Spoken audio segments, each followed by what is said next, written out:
नमस्कार दोस्तों, मैं मिस्टर चौधरी आपका आपके YouTube channel YS maths classes पर स्वागत करता हूं।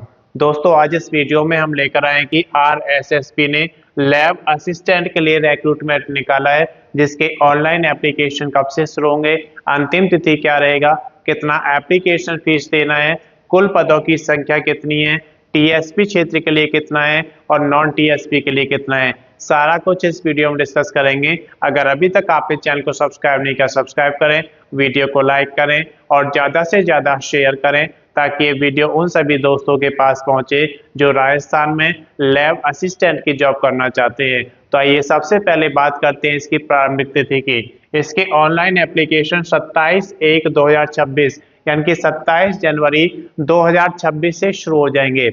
अंतिम तिथि 25/2/2026 दिया गया है। आप इसका ऑनलाइन एप्लीकेशन 25 फरवरी 2026 तक कर सकते हैं। अब बात करते हैं आवेदन शुल्क की। तो आप आवेदन शुल्क 25/2/2026 यानी कि 25 फरवरी 2026 तक जमा करा सकते हैं। अगर आप जनरल कैटेगरी यानी कि सामान्य में आते हैं या फिर OBC क्रीमी लेयर में आते हैं तो आपको 600 रुपये का आवेदन शुल्क देना होगा।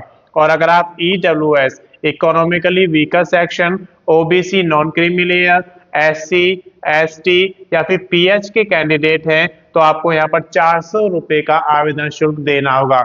इसके बाद आप करेक्शन चार्ज की बात करते हैं तो 300 रुपये का करेक्शन चार्ज आपको देना होगा।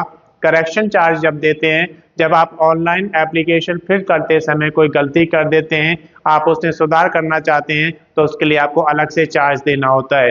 ये आप debit card, credit card, net banking या फिर कैश कार्ड के थ्रू जमा करा सकते हैं। इसके बाद हम बात करते हैं आयु की। तो यहाँ पर आयु 1 जनवरी 2027 को कैलकुलेट की जाएगी। उस समय आपकी आयु 18 वर्ष से 40 वर्ष तक होनी चाहिए। अगर आप रिजर्व कैटेगरी में आते हैं तो आपको आयु में छूट दी जाएगी RSSB लैब असिस्टेंट रिक्रूटमेंट 2026 नियम के अनुसार। इसके बाद हम बात करते हैं कुल पदों की संख्या की। तो यहाँ पर 804 पदों की संख्या निकाली गई है, जिसमें से नॉन TSP क्षेत्र के लिए 697 और TSP क्षेत्र के लिए 107 वैकेंसी निकाली गई हैं, जिसमें लैब असिस्टेंट साइंस के लिए 582, लैब असिस्टेंट ज्योग्राफी के लिए 136 और जूनियर लैब असिस्टेंट साइंस के लिए 86 पदों की संख्या दी गई है। अब बात करते हैं कि TSP और नॉन TSP क्षेत्र में किस पोजीशन पर कितनी वैकेंसी यहाँ पे दी गई हैं। तो अगर आप पोस्ट नेम की बात करते हैं तो लैब असिस्टेंट ग्रेड 3 के लिए TSP क्षेत्र में 82 और नॉन TSP में 418 पदों की संख्या दी गई है। लैब असिस्टेंट के लिए यहाँ पर TSP क्षेत्र में 1 वैकेंसी और नॉन TSP क्षेत्र में 79 वैकेंसी दी गई है। लैब असिस्टेंट फोटोग्राफी के लिए यहाँ पर नॉन TSP क्षेत्र में 2 वैकेंसी दी गई हैं। जूनियर लैब असिस्टेंट के लिए TSP क्षेत्र में 5 और नॉन TSP क्षेत्र में 81 वैकेंसी दी गई हैं। लैब असिस्टेंट ज्योग्राफी के लिए TSP क्षेत्र में 19 और नॉन TSP क्षेत्र में 117 वैकेंसी दी गई हैं। एलिजिबिलिटी की अगर बात करते हैं तो यहाँ पर 12th पास मांगा गया है, जिसमें साइंस स्ट्रीम या फिर ज्योग्राफी आपके पास सब्जेक्ट होना चाहिए। अगर आपके पास ये है तो आप इसके लिए एलिजिबल हैं, आप इसका फॉर्म फिल कर सकते हैं। उसके बाद हम यहाँ पर एग्जाम पैटर्न की बात करते हैं तो पेपर 1 आपका 100 क्वेश्चंस उसमें आएंगे, जो कि आपका जनरल नॉलेज से रिलेटेड होगा। 200 मार्क्स का पेपर होगा और 2 घंटे का टाइम आपको दिया जाएगा। दूसरा पेपर सब्जेक्टिव होगा। साइंस स्ट्रीम के लिए साइंस से क्वेश्चन पूछे जाएंगे और ज्योग्राफी वालों के लिए ज्योग्राफी से क्वेश्चन पूछे जाएंगे। 100 क्वेश्चन यहाँ पर आएंगे, 200 मार्क्स का पेपर होगा और 2 घंटे का समय आपको दिया जाएगा। इसके बाद हम बात करते हैं इसकी सैलरी की। तो यहाँ पर पे लेवल 8 के अनुसार आपको यहाँ पर सैलरी दी जाएगी, जिसका ग्रेड पे 2800 रहेगा। तो ये लगभग 40,000 से ज्यादा सैलरी यहाँ पर बनती है।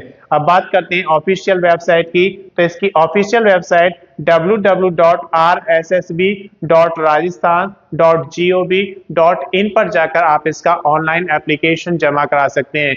जब आप ऑनलाइन एप्लीकेशन जमा करते हैं तो उस समय आपको बेसिक डिटेल्स देनी होती है, कुछ डॉक्यूमेंट्स अपलोड करने होते हैं, जैसे कि एलिजिबिलिटी के डॉक्यूमेंट्स, एक वैलिड ID प्रूफ, एक valid address proof, photo, signature, domicile certificate और अगर आप रिजर्व कैटेगरी में आते हैं तो कास्ट सर्टिफिकेट आपको अपलोड करना होता है।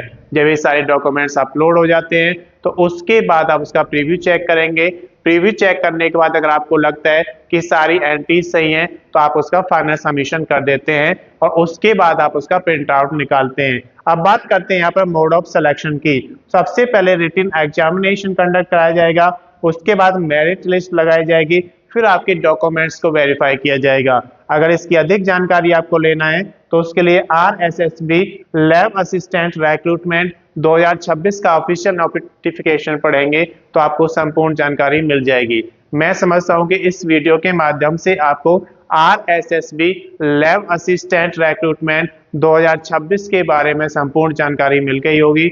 अगर अभी तक आपने चैनल को सब्सक्राइब नहीं किया, सब्सक्राइब करें, वीडियो को लाइक करें और ज़्यादा से ज़्यादा शेयर करें ताकि ये वीडियो सभी दोस्तों के पास पहुंचे जो राजस्थान में लैब असिस्टेंट की जॉब करना चाहते हैं। अगर आपने पिछला वीडियो नहीं देखा है तो उसका लिंक मैं इसके डिस्क्रिप्शन में शेयर कर दूंगा, आप वहां से देख सकते हैं। धन्यवाद।